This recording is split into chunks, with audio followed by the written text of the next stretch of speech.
noite a todos. Boa noite. Isto, para mim é um prazer muito grande, é sempre um grande prazer.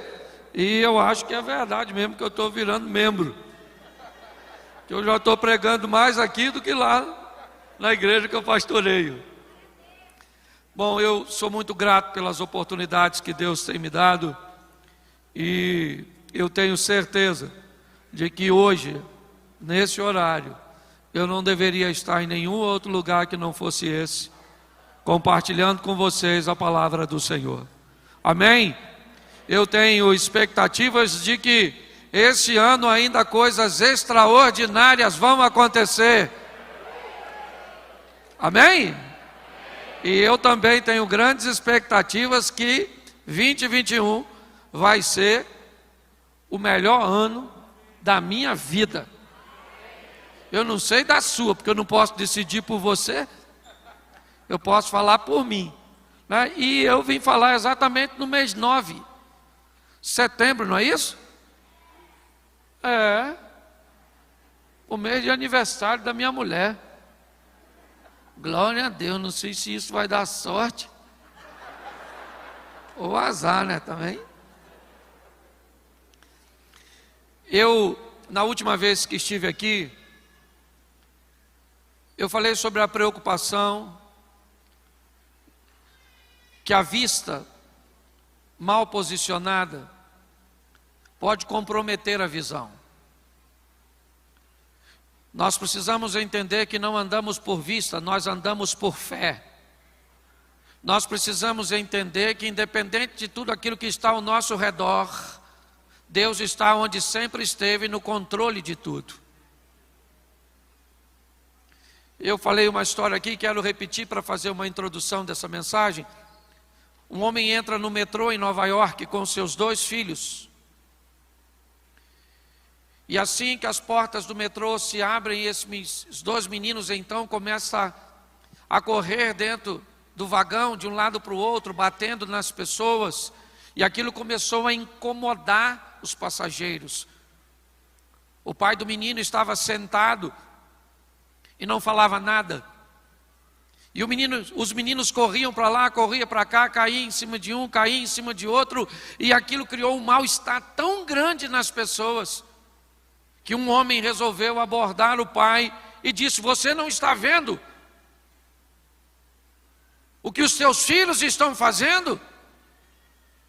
Eles estão nos incomodando. E o homem disse: eu não sei o que fazer, Senhor. Eu acabei de vir do hospital. E assim que os meninos receberam a notícia que a mãe deles morreram, eles ficaram desse jeito. E eu não sei o que fazer. Eles não estão conseguindo assimilar. E naquele momento, naquele vagão, os meninos continuaram fazendo bagunça. Mas a mente das pessoas mudou depois de saber o que estava acontecendo. Às vezes as coisas não vão mudar ao seu redor, mas elas podem mudar dentro de você. Por muitas vezes nós vamos ver situações extremamente desafiadoras, ambientes totalmente pessimistas, mas nós não somos movidos por aquilo que está ao nosso redor. Para nós, o sol brilha sempre, porque Deus está no controle de tudo. Não permita com que a vista contamine a sua visão. Entenda que você vive na presença de um Deus de milagre, de um Todo-Poderoso. Aquele que há de vir virá e não tardará.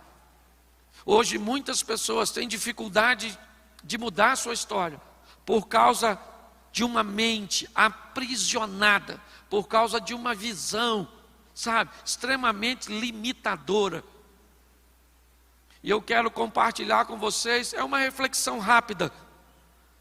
Eu preciso que você abra a sua Bíblia para nós iniciarmos. Segundo livro dos Reis, no capítulo 7, no verso 1.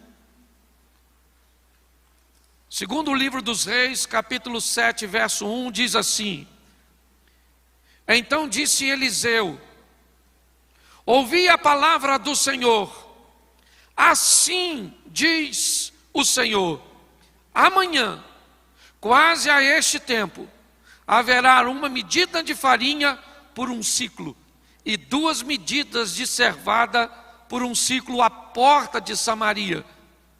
Verso 2: porém um senhor, em cuja mão o rei se encostava, respondeu ao homem de Deus e disse: eis que ainda que o Senhor fizesse janelas nos céus, poder-se-ia fazer isso?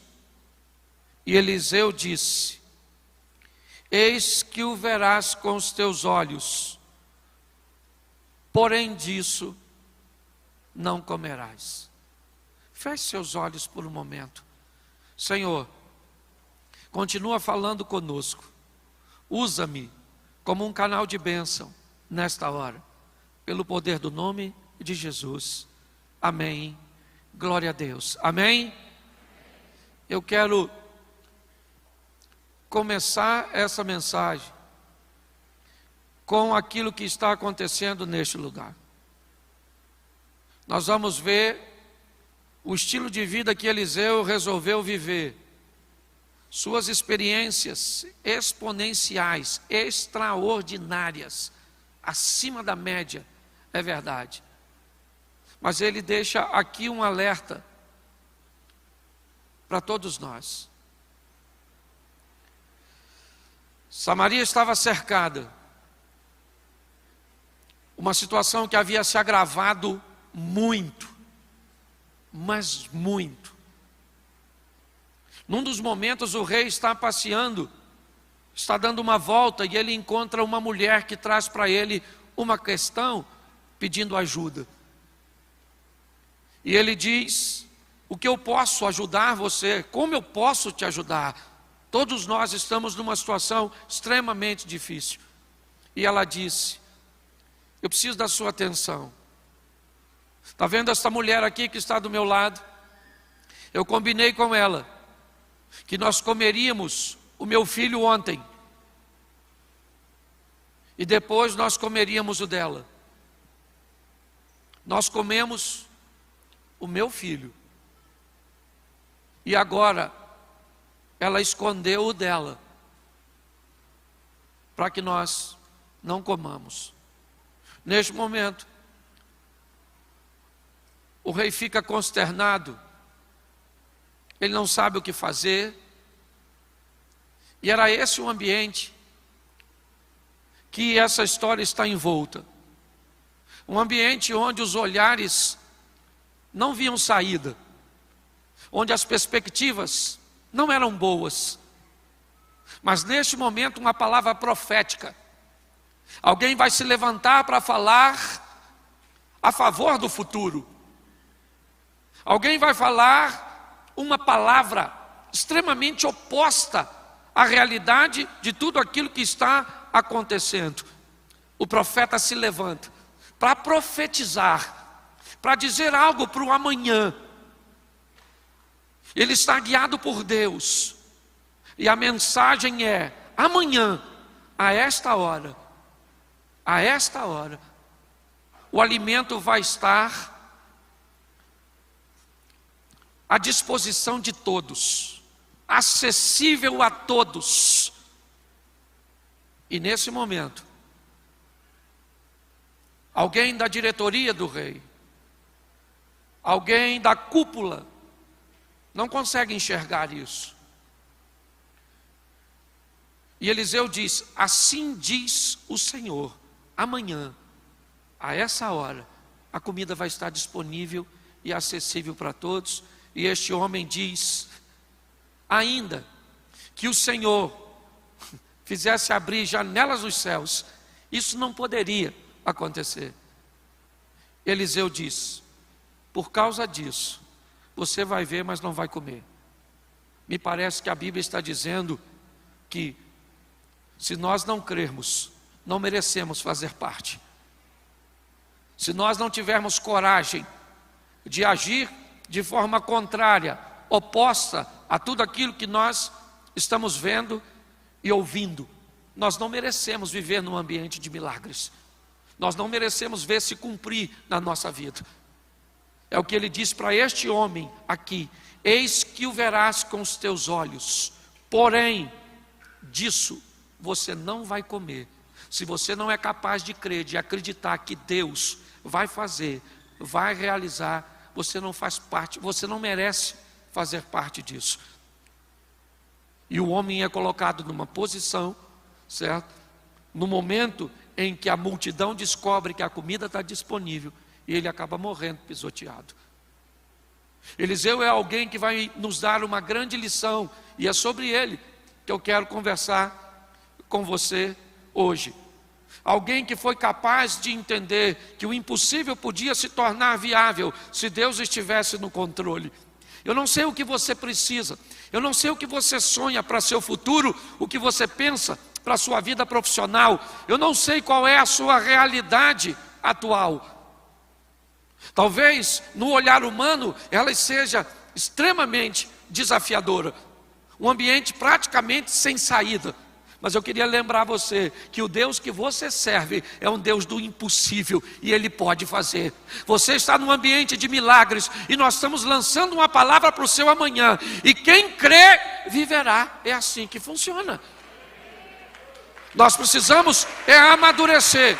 E é isso que eu quero conversar com você. No capítulo 19 de 1 Reis, Elias ouve uma palavra de Deus, que diz assim no verso 16: também a Jeú, filho de Nins, ungirás rei sobre Israel, e também Eliseu, filho de Abel-Omeolá, ungirás profeta em teu lugar. Presta atenção, porque Eliseu está arando com os bois a terra de seus pais. Deus fala com Elias: vá até Eliseu e unge esse indivíduo, porque esse indivíduo vai ser profeta no seu lugar. Eu não sei o que Eliseu esperava da vida. Eu posso dizer para você, como muitos de nós não esperávamos que Deus fizesse na nossa vida o que fez. Só que Deus vai pegar um homem que andava atrás de bois, que seguia o caminho dos bois para arar a terra, e vai dizer para ele: agora você vai andar comigo, eu vou andar à sua frente, e você vai viver uma vida extraordinária. É a proposta. A proposta é sensacional, é verdade. Porém, ela vai gerar um nível de comprometimento. Ela vai gerar um nível de responsabilidade naquele que foi chamado, porque vida com Deus é parceria. Você faz o que pode, Deus faz o que você não pode. Quando nós entramos e temos um senso de responsabilidade de tudo aquilo que eu posso fazer, que a minha expertise, que o meu network, que a minha capacidade, que as minhas forças podem fazer, minhas mãos, eu faço. Mas aquilo que as minhas mãos não puderem fazer, o meu joelho vai tocar e as portas vão se abrir. O natural nós fazemos, o sobrenatural Deus faz. Você pode melhorar seu casamento, você pode ser um marido melhor. Você precisa de Deus para ser um marido melhor? Em algumas situações, sim. Em outras não, só depende de tu. Você depende de Deus para ser uma mulher melhor, um filho melhor, um pai melhor, um irmão melhor? Não. Você depende de você. Ah, mas tem coisa que eu não consigo. E aí então, se você não consegue, bota o joelho e fala: Senhor, eu não consigo. Eu preciso que o Senhor entre com providência a meu respeito. Gerar um senso de responsabilidade traz para a nossa vida um ambiente de milagres. Nós precisamos montar um cenário para que o milagre possa acontecer. Está na hora de sairmos dos bastidores da vida e subirmos do palco dela e protagonizarmos nossas próprias histórias. Vivemos o incrível, sensacional, o extraordinário. Por quê? Porque isso é possível. E se é possível, eu quero viver. Ah, pastor, eu acho muito difícil. Depois que inventaram a frase, é difícil, nunca mais foi fácil. É difícil emagrecer, é difícil guardar dinheiro, é difícil estudar, é difícil, é difícil, é difícil. E quem conseguiu? Conseguiu por quê? Porque venceu, é difícil, porque era difícil para ele também. Ah, pastor, eu não quero ter filho, porque criar filho é difícil. A minha pergunta é, se seu pai pensasse igual a você, provavelmente você não teria esse pensamento. Ainda bem que ele pensou diferente, né? Então nós vamos dar uma olhadinha, porque Deus falou com Elias, e Elias vai lá agora e vai encontrar com Eliseu no campo. E o verso 20 diz assim: então deixou ele os bois, correu após Elias e disse: deixa eu beijar meu pai e minha mãe, então eu te seguirei. E ele disse: vai e volta, pois o que te fiz eu? Voltou, pois, de os seguir, tomou as juntas de boi, os matou, com os aparelhos dos bois cozeu a carne, deu ao povo, comeram, se levantou, seguiu a Elias e o servia. Eu acho isso o maior barato. Elias vai lá e toca em Eliseu. Eliseu deixa os bois um pouquinho, vai até Elias e diz: meu senhor, eu entendi que o senhor está me chamando para eu ir com o senhor, mas eu tenho família, tenho minha mãe e meu pai. Então eu estou precisando dar um pulinho lá em casa, só para me dar um beijinho nele de despedida. Elias falou: vai e volta. Aí Eliseu foi lá, se despediu dos pais, provavelmente os chamou, voltou, pegou os 2 bois que ele estava arando, matou, pegou aquela cangaia toda de madeira, fez uma fogueirona, fez um churrasco ou um cozido, porque o povo não comia nada frito, e fez uma festona de despedida. Para quê? Para deixar seu passado para trás. Porque se você quer viver uma vida extraordinária com Deus, seu passado não pode vir contigo. Esse que as coisas velhas já passaram e tudo se fez novo. Chegou a hora de vivermos o novo de Deus. Mas tem gente que não consegue viver o novo porque anda arrastando o velho. Sabe? Ah, pastor, tem umas coisas na minha lembrança. Ah, pastor, quando eu era pequeno meu pai me batia muito. Ah, eu fui abusado. Eu sou traumatizado. Vai ficar nessa? É isso? Traumatizadinho? Bullying? Na minha época de garoto, bullying era para fazer café. É só um trocadilho. Hoje, essas crianças ficam revoltadas. O passado, a Bíblia diz: eu vou trazer à memória aquilo que me traz. E o que não traz esperança? Eu limpo todo dia. Todo dia traz consigo o seu mal. Então eu faço uma limpeza para não aglomerar. Tem gente que vem falar comigo, eu pareço um aterro sanitário. Só tragédia. E aí? Tá difícil. Perspectiva: piorar. E o que você quer? Que Jesus volta? A minha vontade era falar: se ele voltar, tu não vai.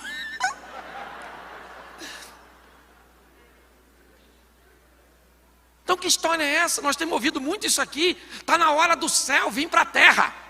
Seja feita a sua vontade, assim na terra como é feita no... Então, meu irmão, numa linguagem carioca, eu sou carioca e flamenguista, dá licença. Já que falaram que eu sou membro da igreja, eu posso falar as claras. Irmão, nós viemos aqui para arrebentar a boca. O bagulho nessa terra é doido. O inimigo é poderoso, mas o aliado dá de 10 no chifrudo. Que aliás, o único chifrudo que não tem mulher é o Satanás.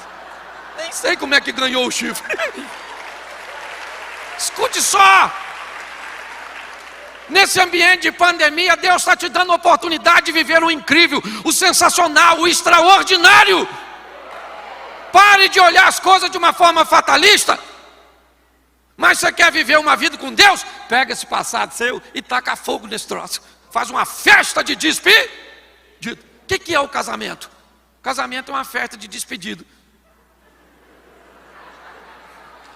Acabou o alvará de soltura. Tu pegou perpétua. Você está... Porque tu é solteiro. Escute só. Esse camarada vai dar uma fé. Deixa eu falar uma coisa para você. Se o seu passado foi bom, ele é o quê? Passado. E se ele foi ruim? Passado. Entendeu? E quem vive de passado? Museu. Isso aí. Você vive de perspectiva de futuro, de um Deus que está no controle de todas as coisas. Tem chave para abrir porta. Faz o que quer. Você só tem que estar afinado com ele, porque às vezes ele não está afim de fazer. E quando ele não está, não adianta. Lembra do Samuel? Orando, Senhor, perdoa o Saul, perdoa o Saul, perdoa o Saul. Deus falou, Samuca, segura a onda. Eu já estou por aqui com esse Saulzinho. Enche o teu vaso de azeite, dá um pulinho na casa de Jessé, o belemita, porque já escolhi um novo rei. A casa do Saul caiu. Então você precisa de sensibilidade, porque às vezes você vai pedir coisa para Deus que Deus não vai te dar. Aí você vai ficar aborrecidinho. Ah, não vai me dar? Então tá bom, vou para o inferno. Isso mesmo. Um povo esquisito. Se Deus não vai me dar, por quê? Por quê? Não quer. E se ele não quer, eu não quero saber se é bom ou se é ruim. Ele falou que não quer, ele é mais forte que eu. Não vou te dar. Ah, não vai me dar? Então eu vou tentar conseguir sozinho. Tem uns malucos, depois diz que eu que sou engraçado. Então, primeira coisa que eu acho fantástico, esse camarada está disposto a deixar o seu passado para trás. Mata os bois e taca fogo no arado. Qual mensagem ele está nos dando? Eu estou fazendo algo e tomando uma decisão cuja qual eu não tenho para onde voltar. Isso aqui não tem. Hebreus, o justo vive pela, e ele não ele vai adiante para a conservação então tudo começa. Uma vida exponencial começa com uma decisão que não tem para onde voltar. Acabou. E agora eu vou andar com quem? Com Jesus, com Deus.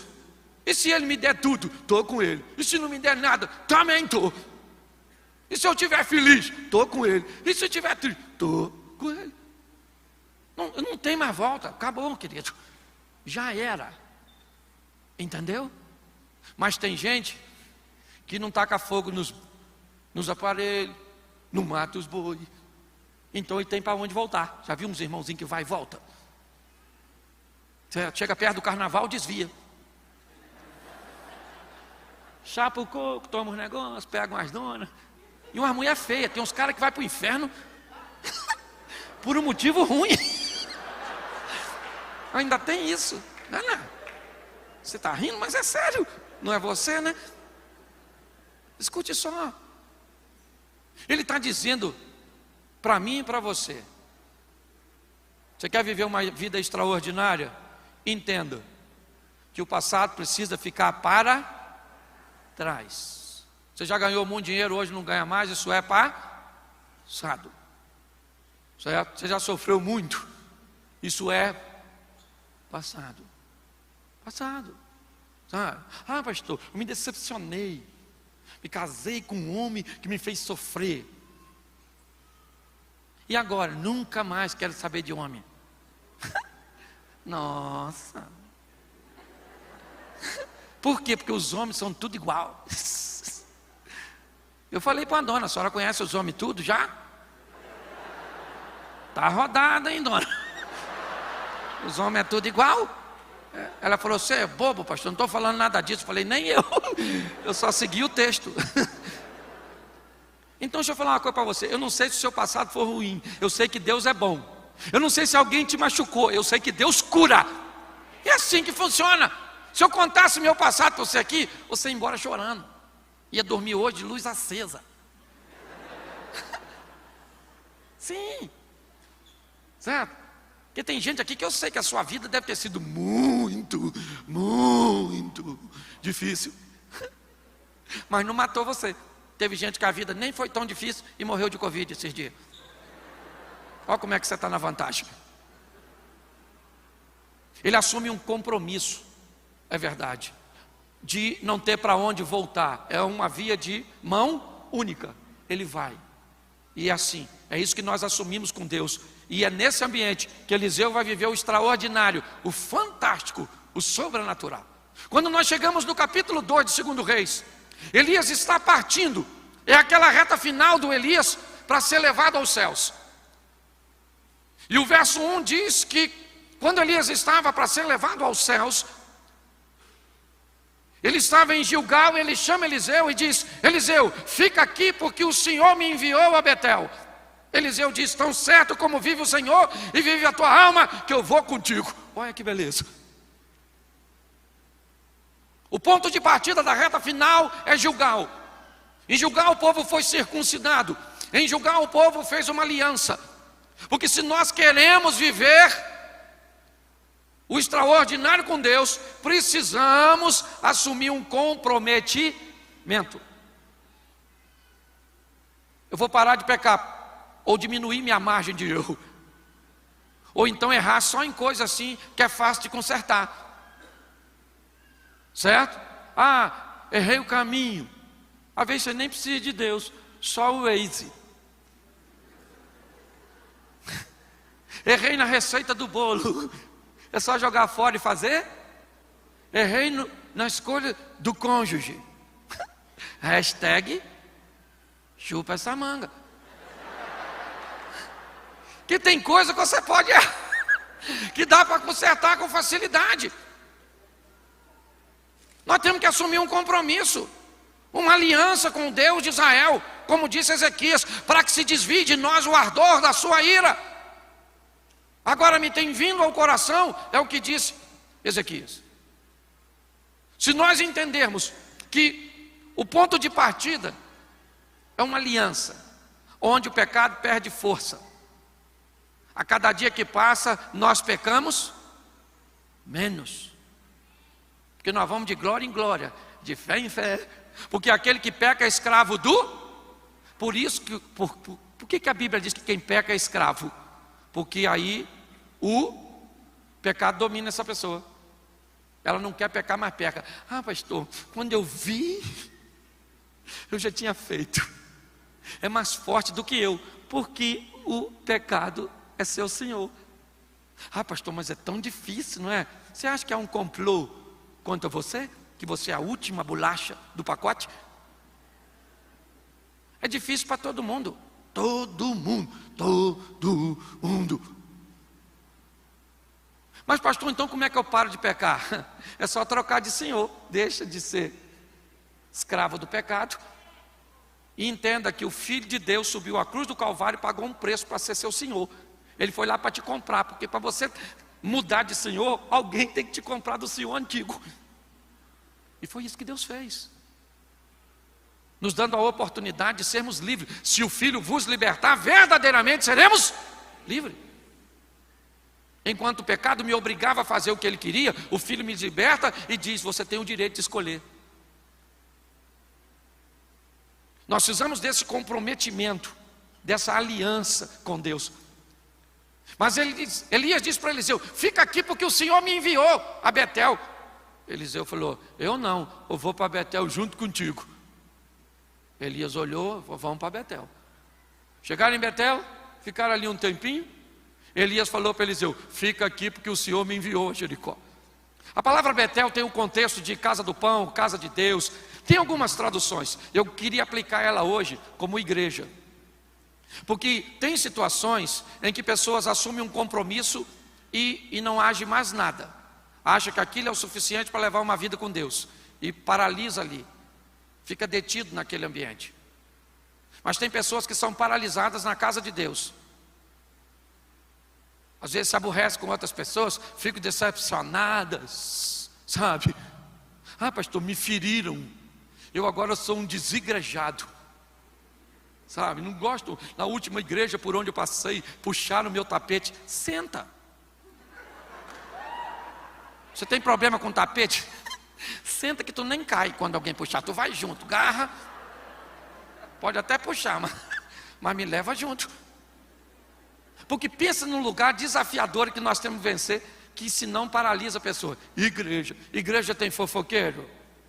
Sério? Tem fofoqueiro? Invejoso? Tem também? Mal pagador? Tem? Gente, então a igreja tem quase tudo. Pois é, querido. O que você tem que aprender para sobreviver em Betel? Para esse ambiente não te paralisar. Amar todo mundo. E se relacionar com a turma que dá para ter relacionamento. Porque tem uns irmãos na igreja que não dá para relacionar. Pelo menos com a gente, é da outra patota. Tem gente que fica traumatizada quando eu falo isso. Pastor, tem que se relacionar com todo mundo. Eu não consigo. Tem uns irmãos, aliás, lá na igreja tem umas pessoas, bispo, que se o diabo me pedir referência para levar, eu não dou. Eu falo, ó, vai levar? Maluco, vai dar uma tribulação no inferno. Tem gente que vai ser desafiador para viver com você, mas vai viver bem em outro lugar, com outra pessoa. Não tenta não, que vai dar ruim. Nós temos que aprender a viver. Eu entrei, assim que eu me converti, um cara me pediu um dinheiro emprestado, eu falei, na igreja vai me pagar. 29 anos, irmão. Eu acho que é negócio de título de capitalização, alguma coisa assim. Achei que eu comprei minha casa, minha vida, alguma coisa desse negócio. Um outro, eu estava 3 meses na igreja, bispo. Eu já estou com 29 anos de casado, ele era no início. O irmão de hoje na minha mulher, irmão. Falei, não é possível. O irmão prega lá de hoje, não é que estava. E aí eu fui orar, porque a igreja é de Jesus, sim ou não? E ele falou, é assim mesmo, filho. Tem gente que ainda está transformando, tem gente que já transformou, tem gente que está no processo, é meio encardido, eu esfrego, boto, pá.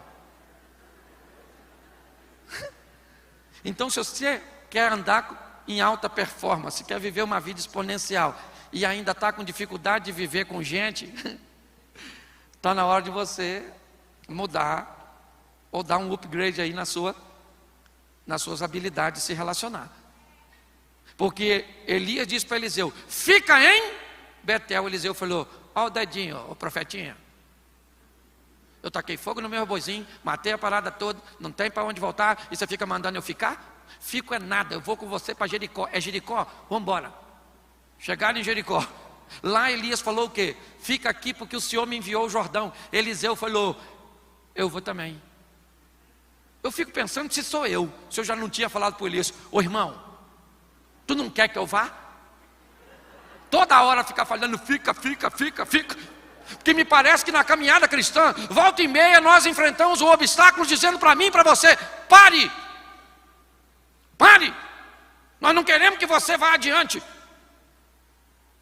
Que é o passado que nos assombra, que é a ausência de um comprometimento, que é um ambiente hostil, às vezes na igreja. Ou Jericó, cidade das palmeiras, cidade do mau cheiro, como você queira denominá-la. Mas é uma conotação que me parece que demonstra o mau cheiro por dentro e as palmeiras por fora. Aqueles que serão paralisados porque resolveram viver uma vida de aparência. E quem vive de aparência não muda nunca. Porque você não precisa mudar a aparência. Me parece que quando Elias diz a Eliseu, fica em Jericó, nos traz uma aplicação que nós também podemos dizer que pessoas que vão viver de aparência serão paralisadas, não vão muito longe, ou pelo menos não viverão uma vida extraordinária, exponencial, fantástica. Mas eu só queria lembrar você que nesse ambiente, pelo menos agora chegando em Jericó, tem 50 profetas. Que me parece que já vem acompanhando Elias e Eliseu, dizendo para Eliseu que Deus ia levar Elias. E Eliseu diz, eu sei, está tranquilo. E agora Elias diz a Eliseu, fica em Jericó, permita que as aparências te paralisem, porque eu vou além do Jordão. E Eliseu diz, tão certo como vive o Senhor e vive a tua alma, que eu vou contigo. Elias ficou quietinho. Eles vão atravessar o Jordão. 50 homens ficam olhando. Elias vai atravessar o Jordão e tinha expectativa de atravessar sozinho. Mas Eliseu disse, não, eu vou com você. Eu cheguei até aqui, eu vou prosseguir. Eu vou até o final. Provavelmente os profetas ou os alunos da escola de Elias estão pensando: e ele vai com Elias, quero ver como é que ele volta. Eu imagino Eliseu entrando, o Jordão abriu, o Elias passando e o Eliseu atrás. E eu imagino ele fazendo as contas: taquei fogo no... matei meu boi, mandou eu ficar. Se eu tivesse ficado em Gilgal, não estava passando agora, pé enxuto aqui. Do outro lado, Elias fala para Eliseu assim: me pede o que você quer. Ô gente, pensa. Me pede o que você quer que te... Eu imagino que Elias deve ter pensado: Eliseu vai pedir qualquer coisa. Mas Eliseu disse para Elias assim: eu estou a fim de receber uma porção dobrada do Espírito que está sobre o Senhor. Se o Senhor foi fera, eu quero ser fera. Eu quero uma porção dobrada, eu quero o extraordinário. Eu não cheguei aqui de bobeira, eu não caí aqui de paraquedas, meu irmão. Eu tive um percurso para chegar até aqui, e eu vim aqui para buscar o que Deus pode me dar. E o Deus, olha só, eu gosto do Eliseu. Um dia, quando eu estiver lá, porque eu vou. Eu já falei isso aqui. No céu nós vamos ter 3 surpresas, lembra? Primeira, cheguei. Caraca, não é que eu entrei? Caraca. Segunda, você aqui. E terceira, cadê fulano? Não veio. Eu quero fazer parte das duas. Primeira, a terceira deixa para os outros. Escute só, olhe bem. Elias olha para Eliseu e diz: o que você quer? Eu acho que ele não esperava que Eliseu fosse falar aquilo. Porque Eliseu deve ter falado: rapaz, eu posso viver com Deus um incrível, sensacional, um Deus poderosíssimo. Então Elias, eu estou a fim de um espírito dobrado, de uma unção dobrada. Dobro, irmão, eu dobro esse negócio. Ou dobro ou nada. Olha o que o engraçadinho do Elias fala para Eliseu: dura coisa me pediste. Dura coisa por quê? Quem vai dar não é você, é Deus. Eu não quero, eu quero o Espírito que Deus colocou sobre.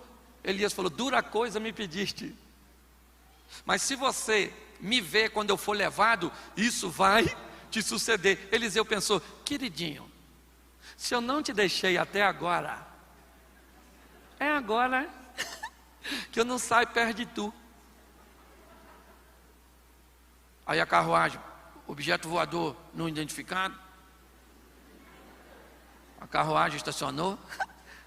Eu tenho que tirar essas dúvidas no céu, se eu lembrar. Se for para o inferno, vai com as dúvidas mesmo. Você está rindo, é sério. A carruagem estacionou, eu imagino o Eliseu. Se eu ver, eu recebo. Caramba! Me dei bem. A carruagem levanta voo. Elias joga a capa. Eliseu pega a capa dele, rasga e joga fora. Eliseu está dizendo: a minha capa foi muito útil, mas só me trouxe até aqui. Agora chegou uma nova fase da minha vida, e na nova fase ela não me serve mais. Quando a vida nos propuser uma mudança de nível, nós precisamos decidir o que vamos levar para lá, porque tem coisa que não cabe mais lá, tem comportamentos que não cabem mais lá, tem amizades que não cabem mais lá. Esse dia eu fui numa festa, me chamaram para ir numa festa de um amigo meu, aniversário, um amigão, aí fui. Não podia chegar na hora, porque normalmente quando tem festa que tem uma bebida, eu chego na hora cedo, onde todo mundo está sóbrio. Só pude chegar 4 horas depois. Estacionei meu carro, o cachorro que eu vi vindo na minha direção já estava meio zonzo. Umas músicas daquelas sensacional, sabe, uns hinos extraordinário, umas irmãs dançando. E na hora que eu cheguei, eu me perguntei: o que eu estou fazendo aqui? Aí já veio um: eu estou Já me deu logo um banho de cerveja. Tiro foto com um montão de pinguço.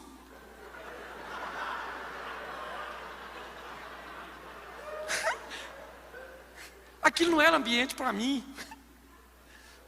Mas eu fui. Saí de lá sujo de cerveja. O aniversariante não lembra que eu fui de tanto que ele bebeu. Então nem adiantou. E eu voltei para casa, falei com meu moleque, eu não entendi o que eu fui fazer lá. Tem coisas e lugares e situações que não é mais para você quando Deus te muda de fase. Eliseu pega a capa dele, joga fora, pega a capa de Elias e presta atenção. É a nova fase. Eliseu para diante do Jordão. Pontoso, como um bom carioca, a capa. E diz: esse cara sou eu. Eliseu vai substituir Elias? Nunca. Porque ninguém substitui ninguém. Simplesmente Deus dá a oportunidade de você viver a sua própria história. Hoje você vive a sua, amanhã o outro vive a dele. O importante é que nós vamos viver de forma magnífica, extraordinária. Eu quero que o diabo fique endemoniado com a nossa vida. O diabo fica assim, esse miserável. Pensa, nós tudo passando na frente de Deus e Deus falando: e aí, Lúcifer, tem visto o JB, pastor Cláudio, Marco César? Tem visto a turma toda? Gente boa, hein? E nós só. Isso é possível. É possível. Deus não pede para você ser santo, Ele só pede para você entrar no processo de santificação. Deus não pede perfeição, Ele pede aperfeiçoamento. Seja amanhã melhor que você foi hoje. Faça igual o smartphone, uma versão melhorada de você mesmo. Entendeu? E agora o Eliseu tocou na água do Jordão. Jordão abriu, Eliseu passando sozinho. Cadê o Elias? Subiu. Do outro lado tinha 50 camaradas que olhou para o Eliseu e falou assim: caramba, Eliseu. E o texto ainda diz que esses caras são valentes. Por isso que quando eu vejo Jesus chamar Pedro de pôr café, quando fica em pé em cima d'água, eu pergunto aos discípulos que ficaram no barco: de pôr o quê? Tinha 52 profetas. 2 atravessaram o Jordão. 50 ficaram olhando. Isso nos dá um prognóstico de que uma minoria é capaz de tomar uma decisão que vai levar a sua vida para o próximo nível. Eu não quero saber a quantidade, eu só quero estar nesse grupo. É isso que eu quero propor a você. Ah, pastor, aqui tem um montão de gente. Será que muita gente aqui não vai viver o extraordinário? Não. Quem vai viver o extraordinário, quem não vai viver o extraordinário é quem não veio no culto. Você aqui vai sair daqui para... Escute só que eu estou terminando. Pensa num cara extraordinário, o Eliseu. Pensa. Mas um negócio que eu acho maravilhoso no Eliseu é que um dia o Eliseu morreu, porque todo mundo morre, sabia disso? Você vai morrer já. Daqui um dia você morre. Ninguém avisou você não, né? Pois é, daqui um dia você vai escutar: pastor Cláudio morreu. Deu um beijinho no ombro e fui. O Abraão foi sensacional, sim ou não? Mas morreu, a turma morreu tudo. Chegou a nossa hora. Eliseu morreu. Olha que lindo, gente. E estão fazendo um sepultamento. Quando eles estão lá perto do cemitério para sepultar o Eliseu, eles olham e vem um exército inimigo. E aí não dá para sepultar o defunto. Joga o defunto onde? Na cova do Eliseu. O defunto ressuscitou. O Eliseu era fera, até depois de morto. E claro que provavelmente o homem que acabou de ressuscitar deve ter sido o primeiro a correr. Lá vem o exército, o cara acabou de ganhar um bônus. Não vai dar mole para morrer de novo, não é verdade? Você está rindo, mas é sério. Eu queria que você saísse daqui. Olha só, você está aqui há quanto tempo? Umas 3 horas mais ou menos de culto geral. Olha como é que você está feliz, sua vida nem mudou ainda. Sorridente. O culto está acabando. E nesse culto, o bispo JB não pode ir com você. Eu não posso ir com você. Mas tem alguém aqui na igreja que pode. Esse alguém é o Todo-Poderoso. Pensa se eu falasse agora para você, ou se o bispo JB, depois do culto, falasse assim: hoje eu vou te levar em casa. O ministro, onde dissesse: sério? Caraca! Só que ninguém vai falar isso com você. Nem o ministro, nem o bispo, nem eu. Mas tem alguém aqui que está dizendo para você: eu quero te levar em casa, eu quero colocar você para deitar, eu quero guardar seu sono, eu quero ir com você trabalhar amanhã, eu quero viver com você. Então eu queria que você ficasse em pé agora, fechasse esses olhinhos seu, pode fechar que ninguém vai pegar nada seu. Eu sou carioca, mas vim em missão de paz. Faz um barulho sagrado aí, irmão. É isso aí. Fecha seus olhos aí, curioso. Mas se tiver algo de valor, segura. Também não sei quem está perto. Feche seus olhos.